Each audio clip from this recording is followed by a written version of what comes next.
नमस्कार, फिर पैसा बोलता है में आपका स्वागत है। मैं आनंद श्रीनिवासन। आज मार्केट ऊपर है, 150 पॉइंट ऊपर थी, उसके बाद 60 पॉइंट नीचे आई और जब मैं बोलने के लिए तैयार हो रहा था 120 पॉइंट ऊपर थे। बैंक निफ्टी 400 पॉइंट ऊपर है। फ्राइडे रात में सारे अमेरिकन इंडेक्सेस पॉजिटिव थे, नास्डैक भी प्रॉफिटेबल था।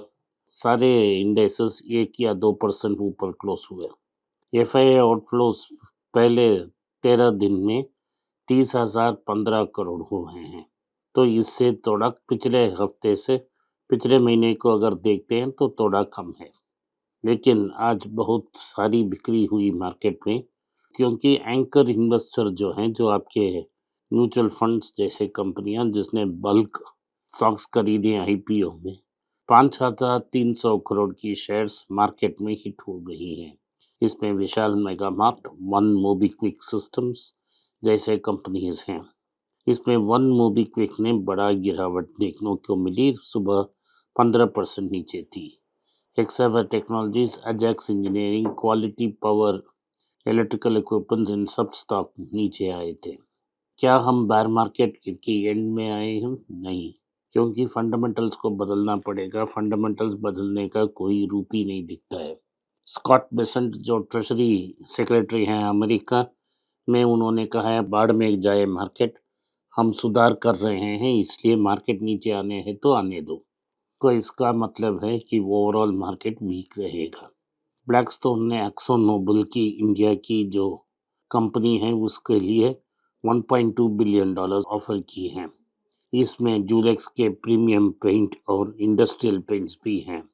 इसमें जेएसडब्ल्यू और पिडिलाइट भी ऑफर करने वाले हैं। हमें देखना है कौन इस रेस को जीती है। तो ब्लैकस्टोन ने कहा है कि भारत में $100 बिलियन की इन्वेस्टमेंट करेंगी। तो 50 बिलियन पोर्टफोलियो ऑलरेडी है और $50 बिलियन डालेंगे। ब्लैकस्टोन ने रियल एस्टेट में पहला बेट ले लिया है। कोटले पाटिल की ओनर से 66% खरीद कर अपने एक कंपनी को अक्वायर किया है। ये भारत में उनका पहला रियल एस्टेट बेट है। तो ब्लैकस्टोन एक्सो नोबल को खरीदती है तो भारत में डेकोरेटिव पेंट सेगमेंट में उनका बड़ा फुटहोल्ड मिल जाएगा। एशियन पेंट्स और बर्जर पेंट्स को चैलेंज कर लेंगे। क्या ये सवाल पूछने के लायक है? क्या इंफ्रा, पेंट और एलाइड कंपनीज नेक्स्ट बूम को ड्राइव करेंगे? नहीं, क्योंकि पेंट्स में बहुत नया कंपटीशन आया है, तो मार्जिन प्रेशर में आएगा, अर्निंग्स उतना अच्छा नहीं रहेगा। रियल एस्टेट मार्केट भी वीक है, जैसे हम बाद में देखेंगे, इसीलिए इन सब कंपनियों को ऊपर जाना पॉसिबल नहीं है। जिन्होंने सॉवरेन गोल्ड बॉन्ड को 2016-17 में खरीदा, उनके लिए अच्छे दिन आ गए हैं। गवर्नमेंट ने उनको उनकी बॉन्ड को रिडीम कर दी है। तो 2009-43 में जिन्होंने खरीदी, उनको 8,624 मिल रहा है, 193% गेन। जो फाइनल रिडेम्पशन फॉर ये ट्रांच का है वो मार्च 17 का है।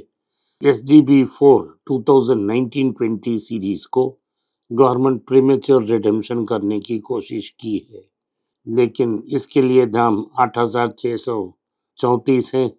लगता है कि ये फेल हो जाएगा अगर ये कंपलसरी नहीं होगा तो।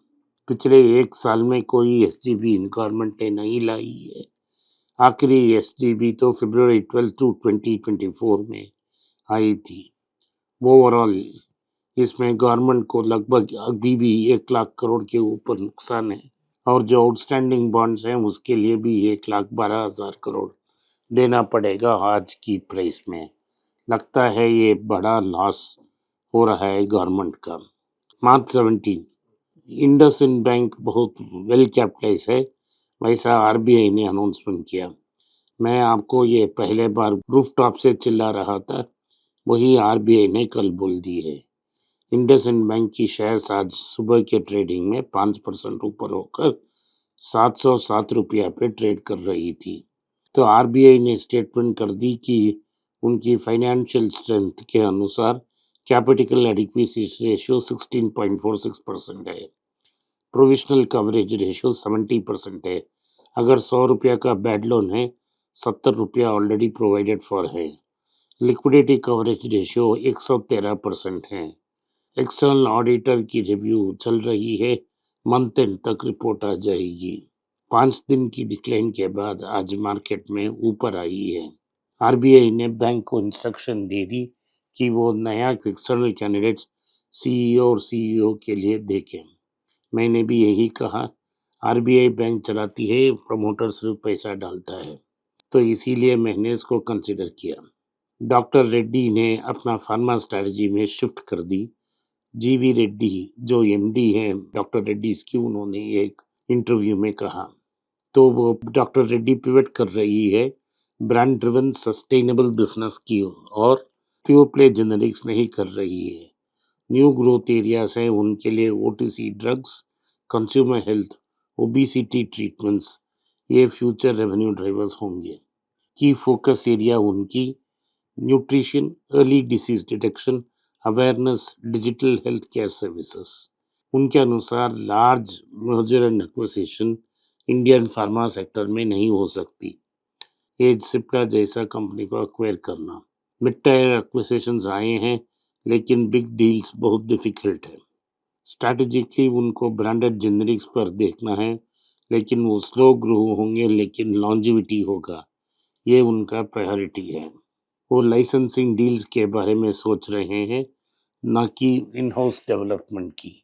उन्होंने ये कहा है कि ओबेसिटी ड्रग में वो एक बड़ा मार्केट देख रहे हैं और एक बड़ा अपॉर्चुनिटी, एक ब्रेक थ्रू प्रोडक्ट के लिए वेट कर रहे हैं। ओला इलेक्ट्रिक ने आज एक न्यू लो हो गया, 4853 तक पहुंच गई। Roast Meta digital services N operational creditor, उनकी उन्होंने इंसॉल्वेंसी पिटीशन डाल दी। ओला इलेक्ट्रिकल टेक्नोलॉजीज की वो डिमांड कर रहे हैं कि वो रजिस्ट्रेशन की उनकी और उनकी पेमेंट नहीं आई। इंसॉल्वेंसी को अगर एडमिट किया जाएगा तो और नीचे जा सकती है।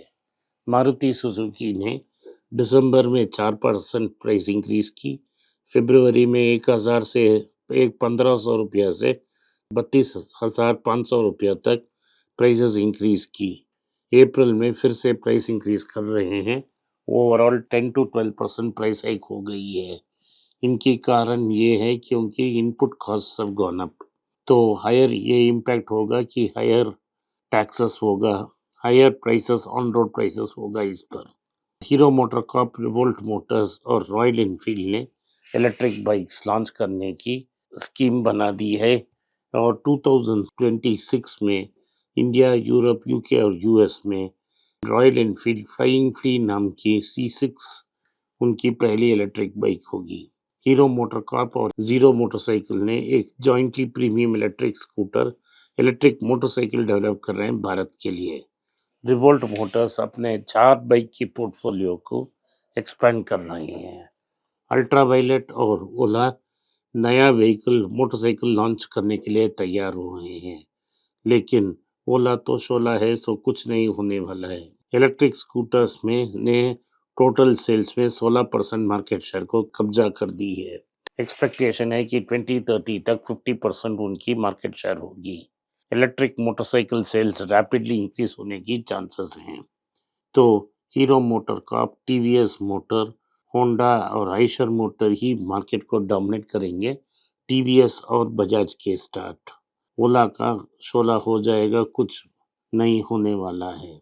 स्कोडा ने अपना इलेक्ट्रिक ईवी मैन्युफैक्चरिंग भारत में शुरू करने की कोशिश की। उन्होंने जापानीज, कोरियन और इंडियन कॉम्पिटिटर्स अगेंस्ट अपने प्रोडक्ट को स्ट्रेंथन कर रही है। एक लोकल पार्टनर के बिना ये स्कोडा तैयार करना चाहती है। अभी मार्केट शेयर में जापानीज ब्रांड्स मारुति और टोयोटा मिलकर 51% हैं। इंडियन ब्रांड्स के पास 26%, कोरियन ब्रांड्स के पास 19%, यूरोपियन और चाइनीज ब्रांड के 4.3%। ये मिडिल क्लास के लिए इम्पोर्टेंट खबर मैं दे रहा हूँ। हेल्थ प्रीमियम का कॉस्ट सर्ज हो रहा है।